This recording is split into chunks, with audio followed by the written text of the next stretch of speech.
मित्रांनो, तुमचं सर्वांचं स्वागत आहे आपल्या टाटा ब्लॉगर चॅनलमध्ये. आणि dam road, Badlapur dam road या रस्त्याचं काम चालू आहे.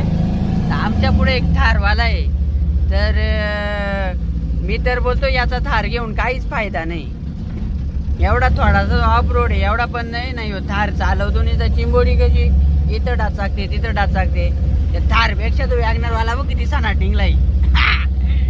हा, तो थारवाला नाही तर टिचकतो. बारूकचा खड्डा आला तरी पण 500 याला ब्रेक मारतो.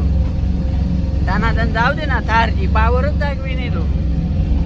काय फायदा याची थार घेऊन. तर लय धुलो उतारले मित्रांनो, बाहेरून व्हिडिओ करतो तुम्हाला. वॅगनरवाला बघ ना कसा दनादन चाललंय. थारवाला नाही या बाई त्या तिकडे टाकली बघ. आता एवढा रस्ता भरलाय मोकला. तर मित्रांनो, मला पण एखादा गाडी हँडल करायला जमत नाही. आजच्या शॉर्टमध्ये एवढा थँक्यू, धन्यवाद.